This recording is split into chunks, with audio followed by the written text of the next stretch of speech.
What year was the shooting? 2012. 2000. So you were already had already been on the grind trying to make it as a rapper for a minute already. Yeah, I was already on the grind, and I was on the brinks of giving the shit up because I was living in Atlanta at the time, and things in the streets started going real well for me.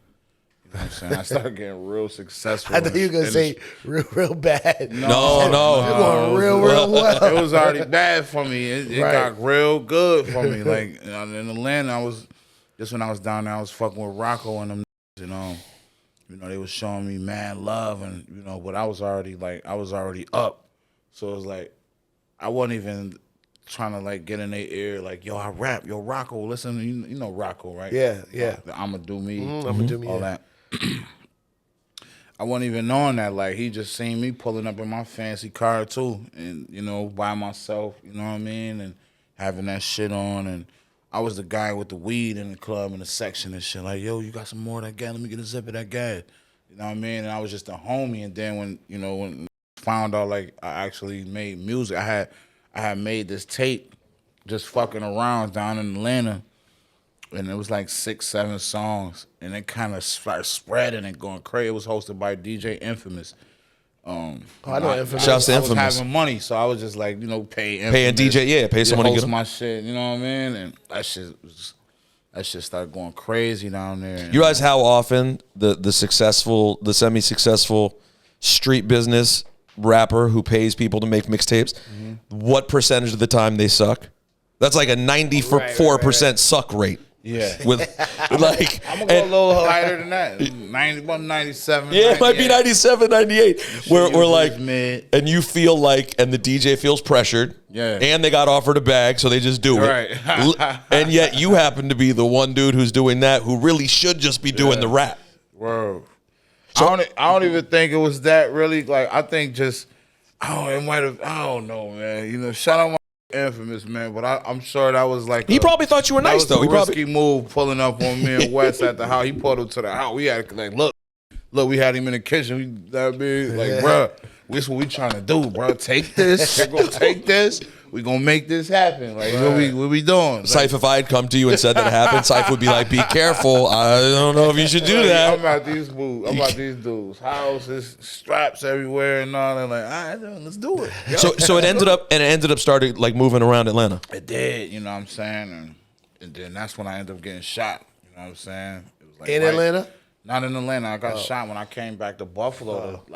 This shit going crazy in Atlanta. I'm like, I'm gonna go to Buffalo and, post some posters up and some pass some CDs out, fuck with the DJs. You know what I'm saying? Go to the club. This is back when, that was how A&R, they tapes and all that. We go to the strip clubs or go to the clubs and had get a DJ 200, 300, 500. Yo, play this joint. See how people react. Yeah, to see how people react. So I'm like, let me go to Buffalo and do that. And I was there for maybe like 2-3 days, and I got shot. Like, followed me leaving the club. Was it a straight up robbery situation? Nah, it was just it was personal shit.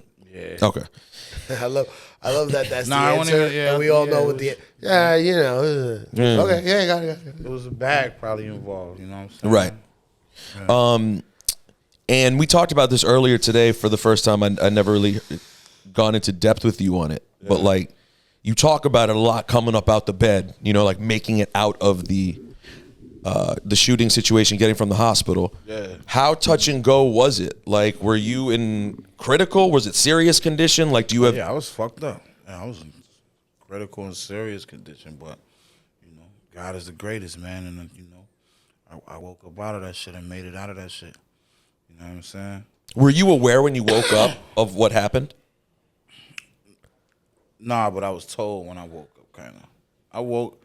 I woke up already there, already tubed up, already kind of patched up, fixed up, kind of. In the hospital? Yeah, I was already. So you don't even know where it came from? You didn't see it happen?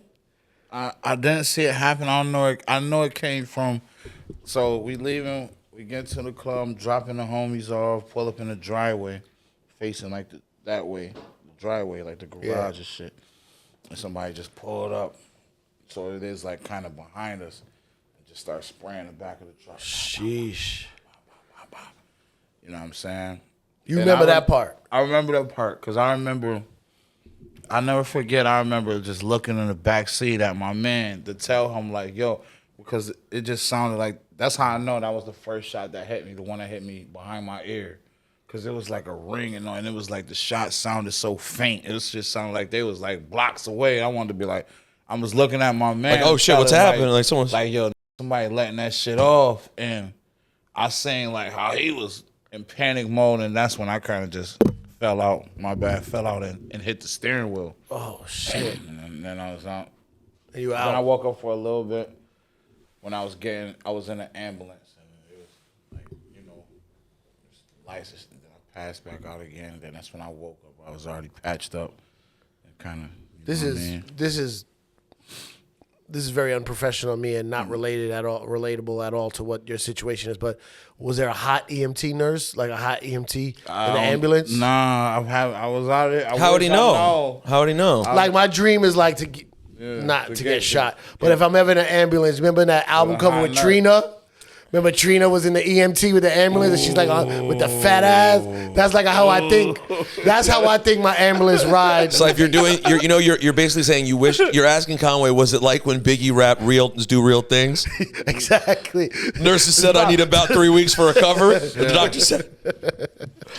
That's crazy. Fredo and Goose was there. Like I was gonna ask you, who was there? Fredo and Goose, them my brothers, like them my real family. So they was in a hospital, and I'm at the house during my entire recovery. Like, you know what I'm saying? Did everybody live? They probably could tell you shit that I didn't even see or was aware of, the reactions from everybody, like at the hospital and everything.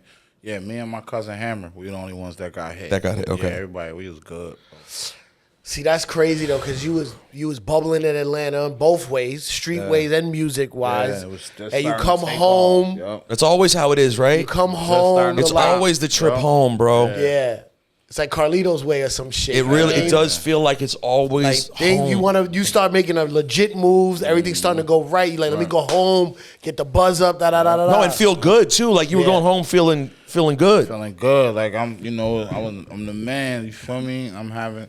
I mean, a little shorty with me and all that. You know what I'm saying? It was like the shorty was in the truck with me when I got shot, and I probably spoke to her like one time after that. Like that, I could imagine the kind of trauma that was. It's not a great first or second date, that's for sure. They say that bitch was motherfucking hopping the gate and crawling and shit to get up out of there. Jesus, Lord. Yo, real question: do you ever have like dreams about it? Yeah, all the time.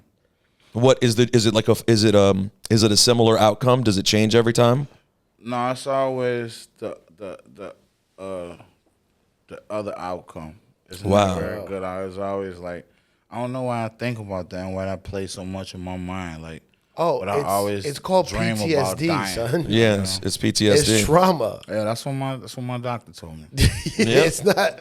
I mean, I'm laughing, but it's like we don't deal with this shit where we come from. Facts. It's trauma. It's war, bro. Well, especially that. Like that's. I mean, that's like coming back from battle, and people they never get the images out of their head. Yeah. And then then the fact that your life in many ways has become a dream. Yeah. Right. You know what I mean? And it happened kind of during all that. Like, I remember, I got a call, Atlantic. Well, I don't know if it would have materialized into nothing, but like somebody from Atlantic Records had, wanted to talk about some shit with me. From the music that was buzzing? Yes, yeah, from the music. But this is while I'm in the hospital, right? Fucked up. And that's. And then my people who was talking with him and dealing with him was, we ain't know no better. So, niggas still trying to like lie about my age and stuff and not even tell him about the shooting. Like, we don't even want to, yeah, he good. No, we'll be there. You know what I mean? Not knowing I'm laying up and fucked up. I mean, they did the right thing. Yeah. Yeah, where's the meeting? Yeah, no problem. Yeah. How long did you stress for a while that your facial paralysis would affect your attempt to make it? Yeah, hell yeah, like,